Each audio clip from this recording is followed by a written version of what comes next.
Hello, welcome and greetings from the Craigsville Library.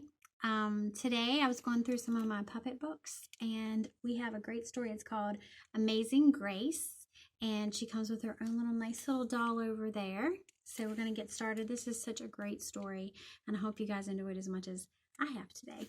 So, Amazing Grace by Mary Hoffman. Grace was a girl who loved stories. She didn't mind if they were read to her or told to her or made up in her own head. She didn't care if they were in books or movies or out at Nana's long memory. Grace just loved stories. And after she had heard them, and sometimes while they were still going on, Grace would act them out, as she always gave herself the most exciting part. Grace went into battle as Joan of Arc and wove a wicked web as Anansi the spider. She hid inside the wooden horse at the gates of Troy. She went exploring to lost kingdoms, and she sailed the 7 seas with a peg leg and a parrot. She was Hiawatha, sitting by the shining big sea water, and Mowgli in the backyard jungle. Most of all, Grace loved to act out adventure stories and fairy tales.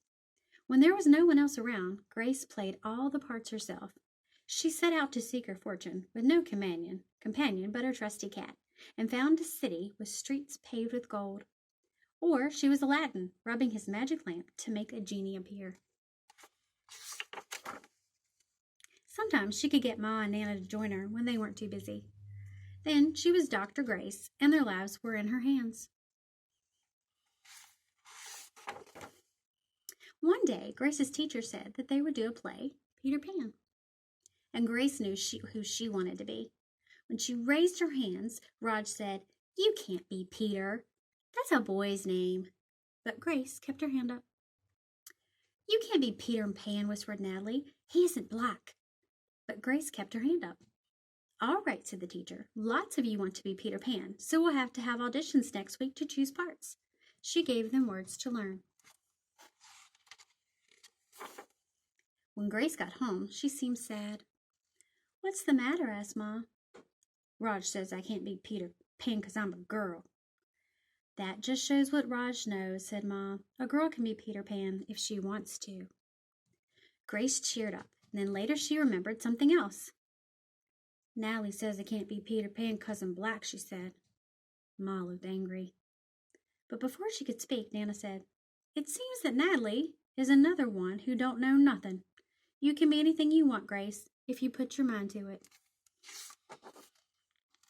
On Saturday, Nana told Grace they were going out. In the afternoon, they caught a bus and train into town, and Nana took Grace to a grand theater. The sign outside read, "Rosalie Wilkins in Romeo and Juliet," and sparkling lights. "Are we going to the ballet, Nana?" asked Grace. "We are, honey, but first I want you to look at this picture." And Grace looked up and saw a beautiful young ballerina in a tutu. Above the dancer it said, "Stunning New Juliet." "This one is little Rosalie from back home in Trinidad. Her granny and me grew up together in the island.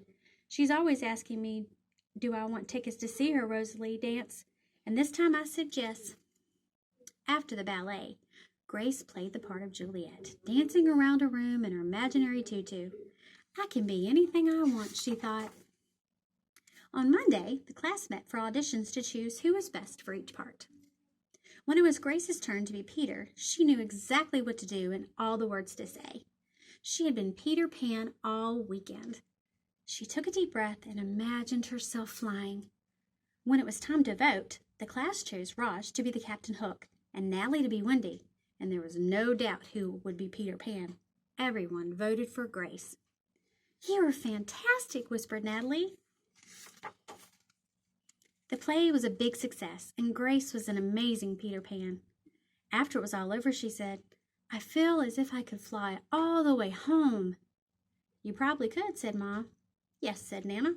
"If Grace puts her mind to it, she can do anything that she wants." The end. And I hope you guys enjoy this book as much as I have today. Have a great day.